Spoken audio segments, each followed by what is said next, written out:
Hey everyone, I'm Richard Duane, and I am really excited today to bring on one of the co-writers for Moonlight and Roseville Beach, who is also doing some really awesome stuff for Dim All the Lights. And I think it's best to just bring on one of the coolest writers I get to work with, Noora Rose. And Noora, welcome to the stream. How's it going? Hi, it's going really well. Aside from terrible allergies over the last few days, there's something growing. So if it sounds like I have a cold, there's like black walnut trees on my street that have been killing me for the last No week. good summer can go without punishment.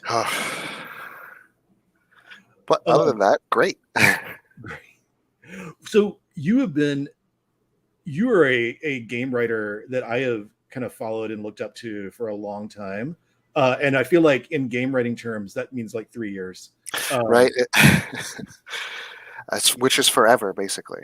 yeah, I feel like there's a group of us who sort of like started around the same time, or like got published around the same time, kind Yeah. of as the G plus era of indie game design was shutting down. And I feel like you were one of the first people I started interacting with around then, though my brain and history are not necessarily connecting all that great. But what are some of the things you've been working on that you're most excited about right now? What are some of the things that people might know you from? So, yeah, I really, yeah, your timeline is about right because I came in, what, G Plus shut down in 2019. I Yeah, sort of yeah. formally arrived on the scene about the year before, and then I launched my big project, the Kickstarter for Unconquered in 2020, Right. Mhm. um, which is I think what a lot of people know me on Twitter and in games from, but also a bunch of freelance work. Like I did some stuff for Mnemonic. I did some stuff for Tidebreaker. I was pretty into the Trophy Dark scene for a Mhm. while there, especially around that 2019, 2020, and did some stuff for the Gauntlet. Uh-huh. And then more recently, it's mostly been self-published stuff, but I got nominated for an Emmy as part of the group that wrote Sin, Aspire supplement, which Oh, was fantastic. Yeah. Mhm. last year. Time doesn't mean anything anymore. I think that Yeah. was last year. Yeah, and yeah, mostly I write a lot of hex crawls, dungeon crawls, and kind of that sort of new retro OSR scene. Um, Most recently, So I think like that's been a fun thing of the last few years is not losing the OSR as an identity because there's still lots of people who identify clearly as the OSR, but sort of that like freeform GM, loose attachment to rules, deeper attachment to fiction, kind of drifting into um, campaign length play, and kind of going back and sort of revisiting some of the loose attachment to rules that early RPGs had, or the yeah, the whole like sort of ruling over rules being the motto, like the big Mhm. time motto, and just like you know, it's the classic the OSR is dead, long live the OSR, because there's just like, like any art movement, especially one that now is well old enough to drink in the United States. Like, Oh yeah. I somewhat jokingly say that the first OSR was Tunnels and Trolls in '75. Mhm. Um, and I'm only half joking about that, but really, I mean, if we take it back to like 2001, it's Yeah. it's a 22-year-old art movement, and it's just so much has changed that it's so unrecognizable from where it was and what it's been and all the different groups and stuff, um, and all the different sort of mindsets. And so it's interesting watching that take shape in this new sort of whatever wave you want to call it now, with like Mhm. people like me going back to more um,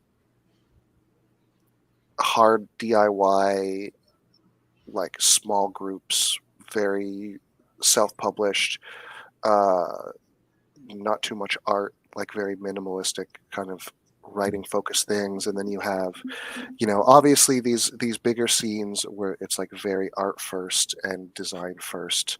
Mhm. um, Stuff like Mouse Ritter and all the Into the Odd derivatives and stuff, like Morkborg there's is just yeah, like exactly, there's aesthetic, so much so going on. aesthetic forward. Yeah, Yeah, yeah, and there's been so much energy there, and seeing it cross pollinate with other old games and retro systems, like as Traveler fans and Call of Cthulhu fans have sort of, and RuneQuest fans have sort of come forward and yeah, sort of pushed into it, and seeing all that cross realization, and even people like from the story game space looking at, and I feel like Jesse Ross, who worked on Trophy, has been very one of those people who's just, or who created Trophy initially, has been one of those people who's just like loves to see cross pollination, yeah, uh, definitely. and then without necessarily worrying about like, oh, is this a coherent part of the movement? I mean, like that's how new movements start. Is you're not, you're no, I think like, new yeah, energy starts. as like the more incoherent the better, really, because Right. it's such a a diverse movement that like so many people can find representation within and find things that they enjoy, right? And even like, you can, like, speaking of Traveler, of which I am Mhm. like trying very desperately for a resurgence of classic Traveler, to the point where, Mhm. those I'm actually out of them now because I've given them all away, but on drive through you can get the print on demands of the like facsimile edition of Oh yeah, classic yeah, yeah. Traveler Right, or that right. are like, they're like $2.50 to get a pod of, like, if the shipping costs more. Oh And yeah. I've been getting like 10 or 12 of those at a time, and I go around in neighborhoods and I put them in all the little free libraries because I just want more people to read classic Traveler. uh The energy that, and also just, I think people don't appreciate how wonderful Traveler's size system was. Even if you're not in love with like space opera hard, like the harder feel of Traveler's kind of approach to space opera, their weirder size system and yeah, the elegance of that size system was so way ahead of its time. And also just the roll to get a D8, like one of the first things to have like a really static difficulty modifier, but also just the open weirdness of it and the ways you could adapt it, and make every, you could add in a different skill, you could add in a different system for every skill, or simplify, just kind of based on the what you needed in the moment. and also just, life path generation is basically a game into itself. And like Oh yeah. Traveler, I looked back, I had a project last summer where I was looking at all the like what is a role-playing game sections Mhm. from games going back to 74. And Traveler was, I think, the first that mentions like solitaire play or solo play. And it explicitly, it's like, yeah, you can totally do this by yourself. You don't need a group. You don't need a GM. You could do this yourself. You can do this with two Mhm. players. You can do this as like a traditional game. And that I thought was always, again, like speaking of ahead of its time. Like it just did so much. Plus that life path system, like you don't need to know anything about the universe or the setting because character creation explains it for you. And that was always something that I wanted to try and capture in my own work, because I think, I have a pretty extensive like trad games background from like Dark Heresy and Legend of the Five Rings and Mhm. Vampire and stuff like that. Because funnily enough, I bounced hard off D&D in high school, like hard. Didn't play any kind of D20 based role playing games for a decade. Mhm. Um, and so, but the thing about all these trad games is that, you've got like a 600-page rule book, and like 300 of it is lore, but it's Oh yeah. presented in a way that you just sit there and read it and are expected to know things, or Like the you world's don't most know. boring history class. Yeah, right. And it's just a lot of times it's just not very well written and not interestingly presented. So like when you know you have a book like, oh, I don't know, like Roseville Beach, where the setting is like laid out in such a way that you learn about the location and you learn about the people in it as you do this sort of mundane bookkeeping. So even just making a character or setting up a scenario, like it's much more approachable and digestible as a medium. And I really think that that is kind of like more games and you know even bigger ones need to be, not that Roseville's necessarily a small book, like it's pretty she's pretty thick, but Mhm.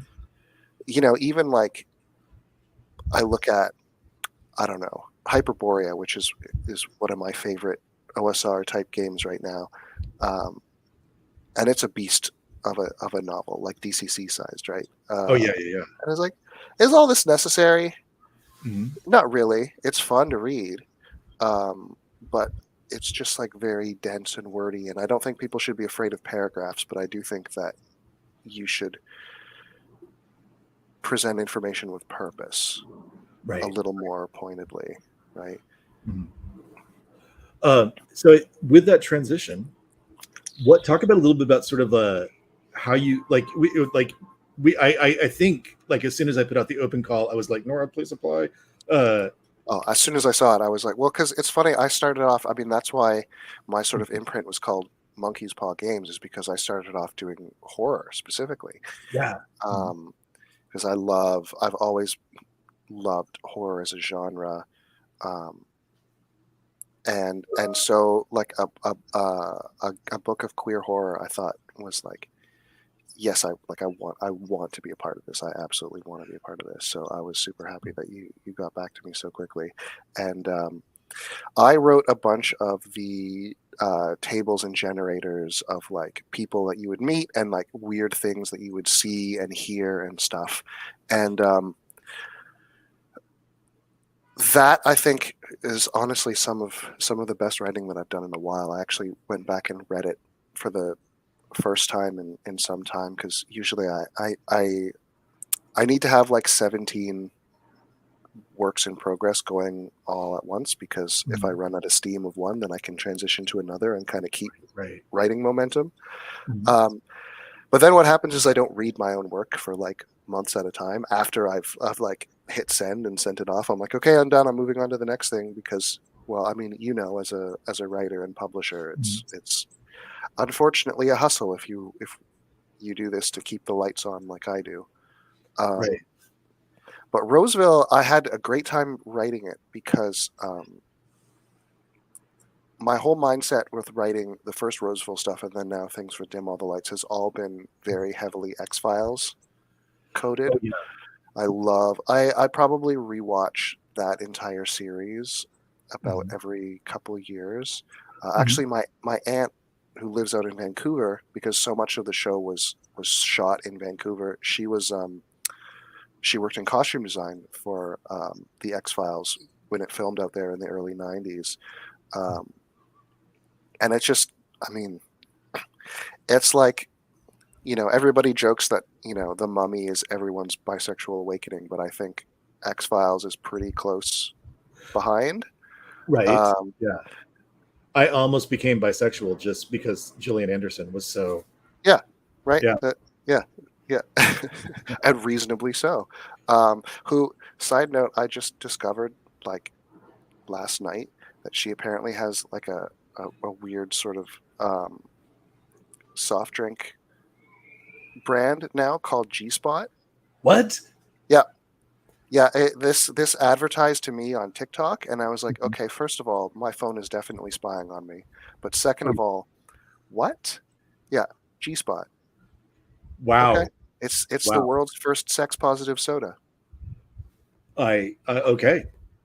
I mean, I kind of want a case. I'm not gonna lie. uh, but yeah, so I love X Files. I love that kind of monster of the week type thing, Mhm. and I thought that I could have a lot of fun writing stuff like that for Roseville Beach, and I did, especially just like creating some of the um, because it's such a table focused book for me. Mhm. Reading what other people have written for it and writing for it is that it's really like it's really written in a way, I think, that everything sort of comes together beautifully at the table, rather Mhm. than um, more of like a reference book than something you have to keep open at all times, sort of thing, while playing. And I love books like that. And so, some of the entries I got to write were just like little snippets, like 2 or 3 sentences about a character. And I Mhm. think that you can kind of summarize everything you need to know about an NPC um, in like 2 or 3 sentences, and that's kind of what I restricted myself to. And I got some fun ones about that, and then just like a bunch of fun little scenarios and ideas, that because it's not like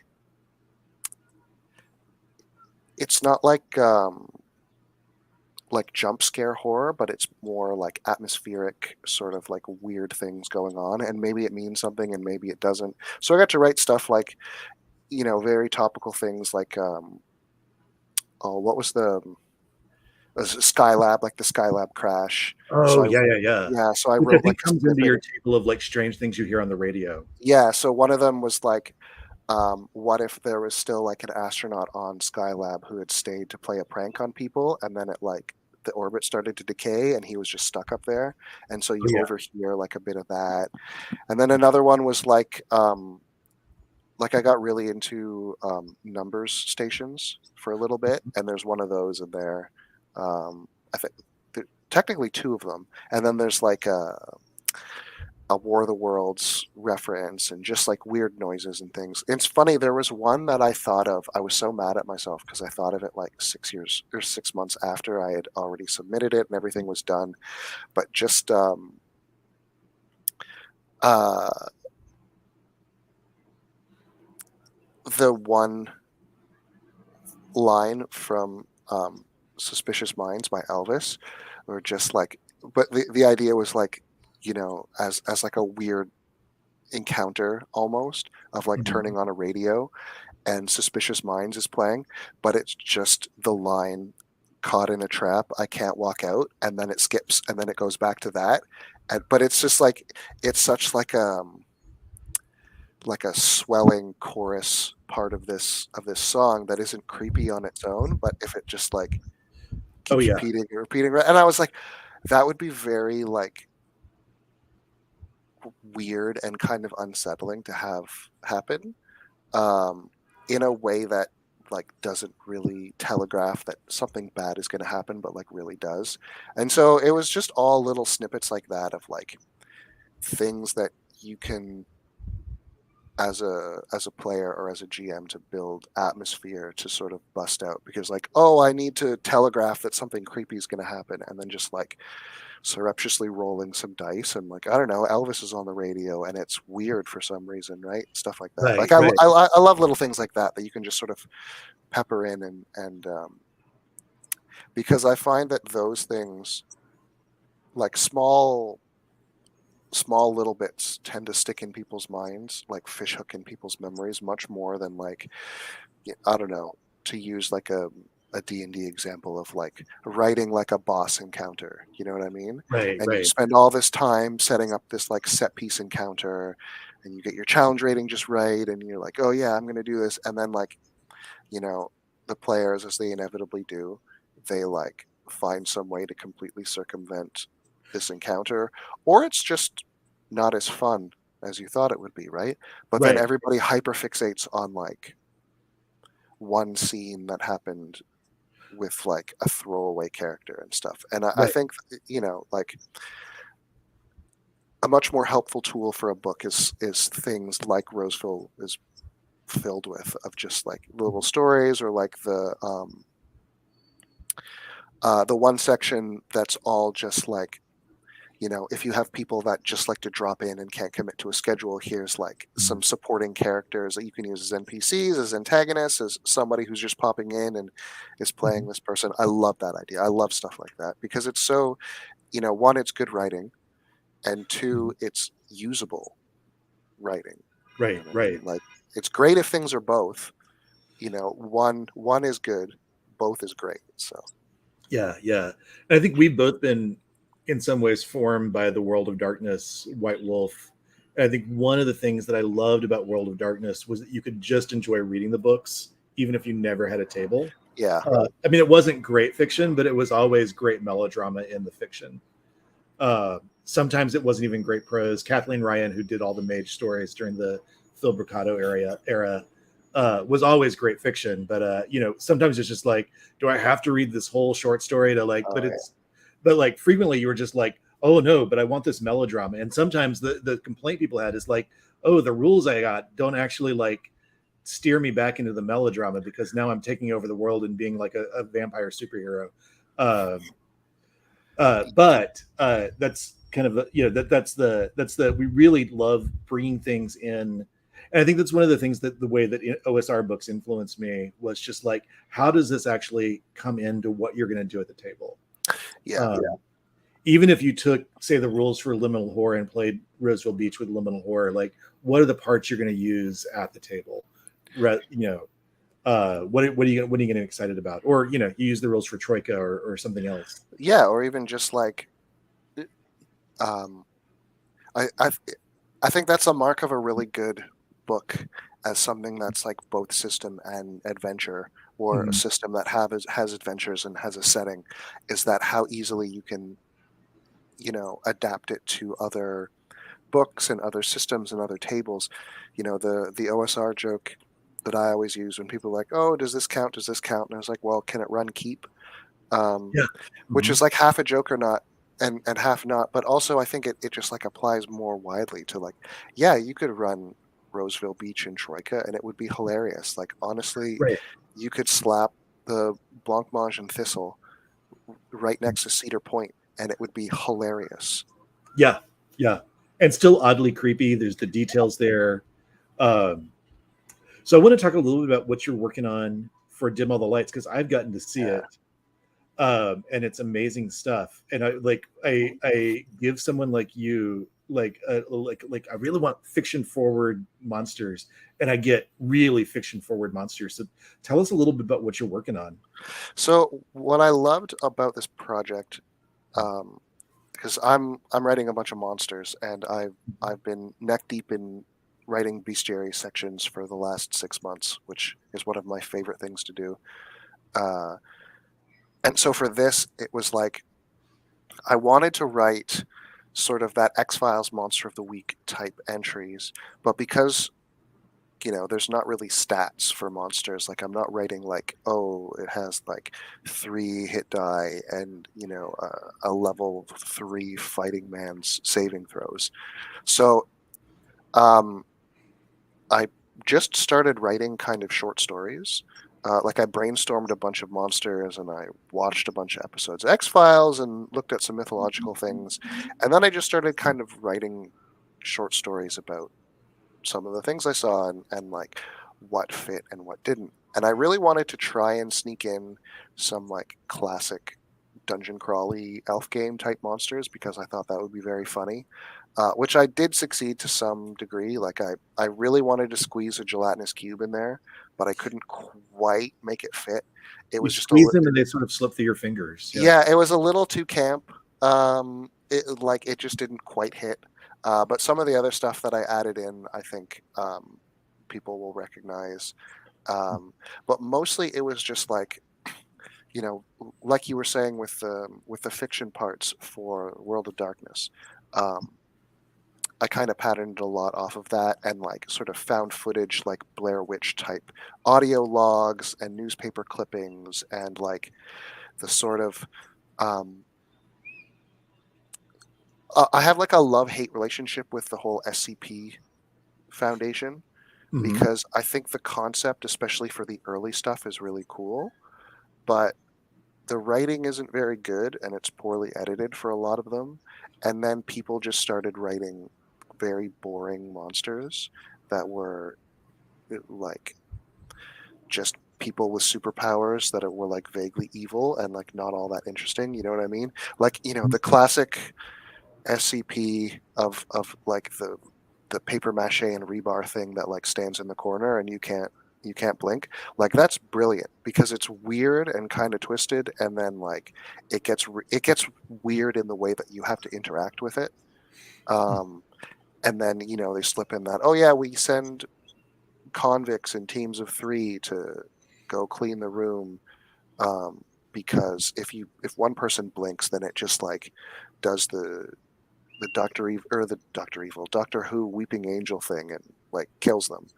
Um, but like the room just fills full of garbage and stuff, right? But it's like, well, you don't even need to clean the room. So there's just like the weirdness and the monster, and then the element of like human cruelty in that. Like that's a very compelling sort of short story entry. Right, Um, right. and now you get SCPs that are just like, oh, the redacted in the redacted did the redacted, blah blah blah blah blah, and it's like, okay, well now there's too many of these. Like one or two, like bits that have been specifically removed Mhm. creates atmosphere, but too much and it's just like silliness. So all that to say, um, the stuff that I wrote for Dim All the Lights, Mhm. um, I tried to tell short stories, monster stories, kind of in the margins, in that sort of liminal space between where there's information, because the more you describe a monster, the less scary it gets, right? You think about Jaws, you don't see the shark really until most of the way through the movie. Yeah. Um, Jurassic Park, there's barely any shots of the raptors until the end, and then Mhm. things like that. Like it's like less is so much more, and so um, Mhm. for example, um, one of the sort of monsters, one of the more like specifically violent and monstrous monster entries, um, was all just like a park ranger's log, Yeah, yeah, detailing like yeah. going through the woods. And that one I got really into. Did you ever see the movie The Ghost in the Darkness I with don't think so. No. it's fun. It's a true story. It's Val Kilmer and um was it Michael Douglas? And he's like an engineer that's brought into Africa to build a bridge. Mhm. And it's actually a true story. It's a wild story. But these two lions um, were just killed like a 150 or something of these railway workers, and they weren't like eating them. And there were two male lions that were working together to just basically like kill a bunch of these poor, you know, basically enslaved railway workers, while the British colonial powers were trying to like race to conquer Africa, kind of thing, right? Right, And right. but it's a true story that it actually did happen. These Mhm. lions like killed all these people, and then they brought in this famous hunter slash engineer to hunt them down.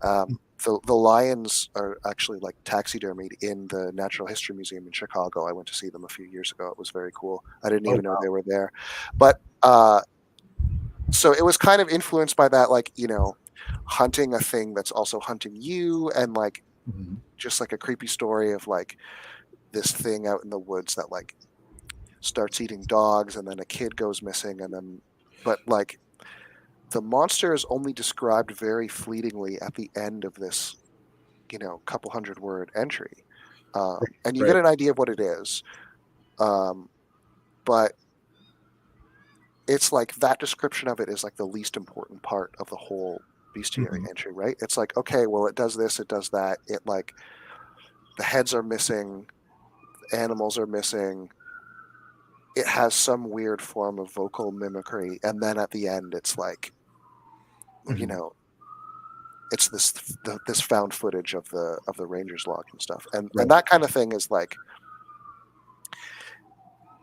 it's not just like just a fun thing to do for this Roseville Beach mystery book, but it's also, I think, like kind of the only way you could write a bestiary is in this very fiction forward manner, because yeah, there's no stats, right? You're kind of creating the circumstances to write a ghost story, and Right. um, you need that kind of like, it's the kind of thing that I tried to write so that if you were GMing a game of Roseville Beach or whatever using Roseville Beach, you could read that and be inspired to have the things that I wrote maybe be um, the kind of inciting incident to find, like, oh, you found the ranger's log and now people are disappearing again, kind of thing, right? It's like a Right, clue, rather than it just being like, oh, here's a monster entry that only the GM's going to read, right, um, right. that nobody else really gets to. Mhm. It's like fun to read, but it's also like supposed to be at least usable, or hopefully usable, or even just inspiration Right, to be like, oh, that's a cool take on describing this thing that usually is a very like almost anthropological or like zoological terms. right, right. And then yeah, and then all of them work as handouts too. Yeah, yeah, that Handouts exactly. for like you could do a read aloud if you really wanted to, if your players are really tolerant of read aloud. I am, both as a player and a GM, really not a person who wants to read aloud a lot of things. I hate the box text, but Uh, handouts are great. But yeah, yeah, handout. Yeah, give me a handout because like my ADHD will resonate better with a handout than trying to remember a thing you said. Um, but yeah, that's yeah, and they sort of let GMs go in a lot of different ways, especially in sort of a creature focused mystery. Like, what is the thing in the woods that's just snatching people? Um, so like if one of the things we're adding in Dim All the Lights is a few other options for jobs. I think that one of the things that helps ground character creation in the setting is the fact that everybody in Roseville Beach works there on the island. And one of the things is like you work for the Park Service in some sort of like, which but usually involves, you have a 20-minute 30-minute walk outside of town every morning to get to your job, and then a 30-minute walk back, and all of a sudden other people who work with you start disappearing, or you work in town and rumors start to drift back that people who normally come into town to have fun uh, are suddenly missing. yeah, right. It's the Jaws thing where it's like, oh no, they're going to shut down the campground and it's going to impact tourism, right? So like, Yeah, I don't know, you're a bartender at like a tiki bar that relies on tourists, and it's like, oh, they shut down the campground. Well, how come? Oh, because a kid went missing. yeah, Huh, right? And then it like, you're like, oh, well, I guess we better Scooby Doo over there and figure out what's going on, right? Because right, now, right.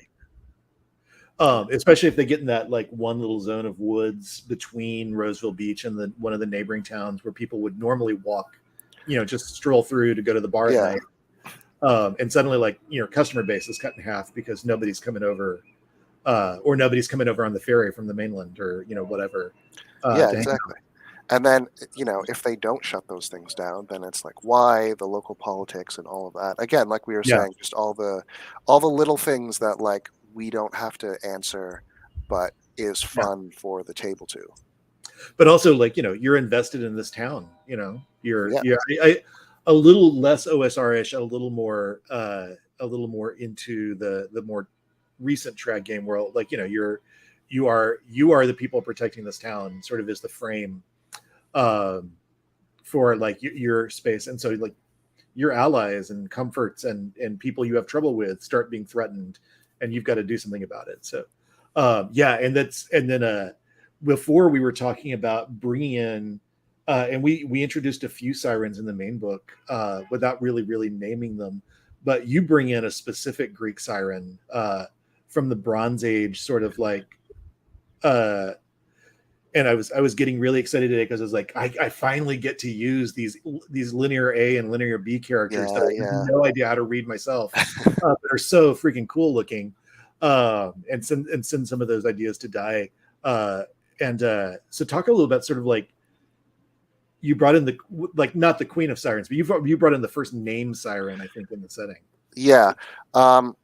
So I looked up the pronunciation and then I've promptly forgot it in the 3 days since I read it. But We're is it? all thinking it anyway. None of us read Aegean Greek, so I think it's Thelzepia or Thelzapia. I think that that's looks pronounced. sort of like Thelsopia. Yeah. Um, but yeah, I wanted to do a siren because it's one of my favorite, like mermaid sirens, Mhm. nymphs, nereids. Those are like some of my favorite mythological creatures. But I'm very firmly of the belief that like monsters should have names, and if they don't, it's because of like something weird and not just like something Um, like to me, it's more interesting if a thing either has a name because it's a person, or it doesn't have a name because it's like so new and so weird and out there that there just isn't a name for it. Um, and so when I wanted to do a siren, I wanted to do like a siren, and that's one of the things that I've always thought was interesting about, especially Greek mythology, is that so many of the creatures are like, because so many of them used to be just like, oh, you were a dude but you got cursed by the gods because, I don't know, you put your left foot instead of your right foot on, you Mhm. know, a stone that used to belong to Poseidon, and he took that the wrong way because, you know, he's a drama queen, and now he, like, you got turned into a fish person, right? But they wouldn't record it as like, oh, that's the fish person. It's like, oh no, that's Steve. Yeah, um, yeah, yeah, and so it was really important, especially for this character, for me to have a name and to be grounded in that kind of, like, because also the name is kind of a clue, right? It's like, well, Mhm. I like, it never says siren. I don't Right, yeah, I don't need it to say siren. You know, she's got a Greek name. There's allusions to her being incredibly ancient. There's this affinity to luring people into the water, and she sings. yeah, Like, it's pretty easy to put it together, um, in those kind of like wink, wink, nudge, nudge kind of ways. And that's always, you know, more interesting to me, um, especially from like a mystery perspective, trying to yeah, piece together that, and like, it's, you know, it's still a mythological creature that's common enough that you wouldn't, like, from a sort of metagaming narrative perspective, your mhm, character wouldn't need to be like, oh, good thing I got my PhD in ancient Greek literature or whatever, although that's pretty easy to do. Um, but it could be like, like, this is like a thing from, Greek literature or something, but like that mhm. doesn't make any sense, obviously, because this is real life and those are stories. Right, right. And I think the fun thing too is like you certainly give any GM who's doesn't have any extra research time. The fun thing about sirens specifically is like you get what you've given a GM is like more than enough to go on and some really cool stuff. But if the GM wants to, like, do 2 minutes extra research, uh, there's like, the sirens were handmaids to Persephone. So they have this connection with death in the underworld in addition to their connection to water. Yeah, And totally. Demeter gave them wings to search for Persephone. So they have this connection to, like, these, the realm of like agriculture. So I'm really really excited to see sort of like that darker Bronze Age kind of Oh yeah. siren thing come through. Um, one other, what are there? Is there like one or two other like monsters you're working on that you're excited about or want to talk about right now? Or So the one that I had, I think, the hardest time with, but I really enjoyed, is, um, it's the goofy kind of like, oh, the most dangerous game man, in the Rainer Wolfcastle voice. But like, so it started off for the one of them, for Project Koshii, was, I wanted to do like, the classic. The story is basically like, a data entry drone that gets hired to like a nameless government, or like a very boringly named, um, company that is doing some shady stuff, and then, he uncovers that there's like this, uh, they're like shipping guns into this warehouse, and then there's like a bunch of like very, Innsmouth type, like, research, like a bunch of satellite photos of like just the water, and then some undersea pictures, and then like a weird sort of bas relief that doesn't get described very much, and then like he goes into work a couple days later and it's all gone, and it's like, yeah, oh, this company has never existed and everything. I really love, um, very blandly named, like, businesses or organizations that are so obviously fronts, because like, if there was, like, this one is basically just like, you know Roseville Beach is like Delta Green kind of thing. oh But yeah, yeah, like, my problem with like Delta Green and like Majestic 12 and stuff is that those are very cool names, and Mhm. actual government spooks would not work for a cool named Oh organization. yeah, You know what I yeah, mean? Like, so you wouldn't be like, oh, I'm an agent for Delta Green. It's like, no, you work for Franklin Applied Technologies, right? right, You like, or you work for you know some like 16 syllable government department that no one has ever heard of because it just sounds so boring, and you do data entry, but it's like, oh no, they're hunting vampires or something like that, right? oh yeah, yeah, And so yeah. and that's actually what this entry started off as, is that this guy was going to find this storeroom in the office building that he worked for, and it was going to be filled with like the same picture of a person all through time, going back to like an oil painting and a bunch of like a gun with silver bullets and a bunch of like wooden stakes and stuff. But I was like, that's like fun, but I don't know, it's kind of too like too done a little bit, and Right, right, right. not like a shady conspiracy government as much as I wanted. And especially like this, Roseville Beach taking place in 79, there's just like, that's kind of the height of CIA power in the world at the time. And so there being like this clandestine, disavowed government organization operating out of Roseville Beach that's like alluded to hunting monsters or whatever, Mhm. and is very, excuse me, sorry, Special. is very obviously not a um, an allied force to the party for so many reasons. Right. The government, um, they have their own like containment protocols. They're not sharing information. They're not really trying to keep people safe. They're trying to keep things contained. And so, I think, unsurprisingly, that like there's nothing there are a few things more menacing than just like dudes in buzz cuts with like wingtips and black suits and like the little headsets. Like, I see two people dressed like that, and I'm going down a different street because I don't know what's going. It's like, no, I don't want to. And especially for like Roseville Beach being, a queer getaway for marginalized people in the 70s, Mhm.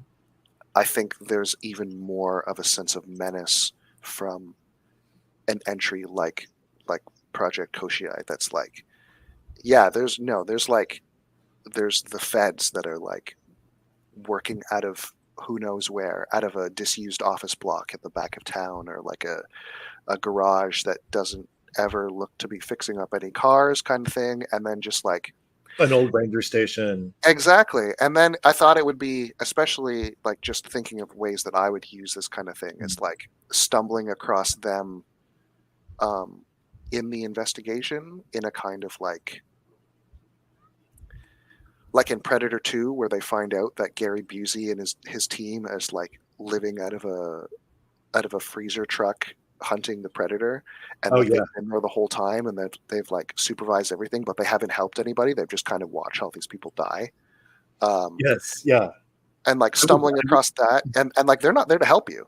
oh They're yeah. not there to help you. They might try and kill whatever has been like abducting people in the middle of the night, but they're not there to help you. They're definitely not there to help the people of Roseville Beach. And any kind of containment is going to be purely like, you know, CYA for the United Yeah. States government and not any of the people there.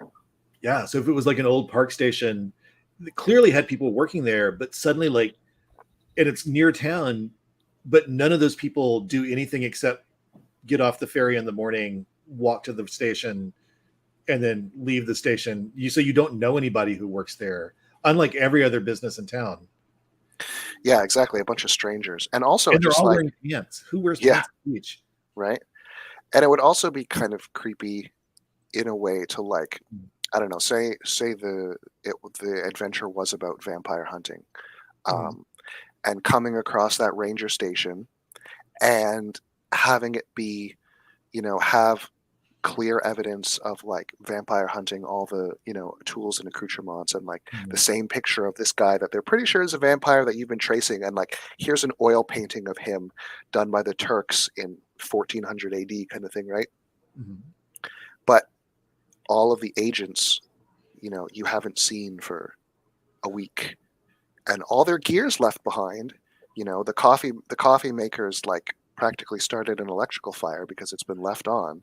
Right. And it's like, well, okay, so we've got a room full of satellite photos and you know, military long arms and ammunitions, and no government agents. Where do they go? What happened to them? What's going to happen now that they're missing? And if something has wiped out all of these people, you know, what chance do we have, kind of thing, right? It's like that heat Right. check of like, oh, okay, things just got real, and this situation is much worse than we initially imagined it. Yeah. Yeah. Yeah. Well, thank you so much for your time today. We went a little over what I wanted, like what I normally target for these, but it was so great to get to talk to you because we Yeah, never get to absolutely. talk. I know. We never get to talk on camera or video, or you know, we always get to exchange messages. But it's been so great to talk. I am going to take us off and say goodbye Yeah, to the thanks for audience. having me, and Thanks see you for again. coming. Yeah.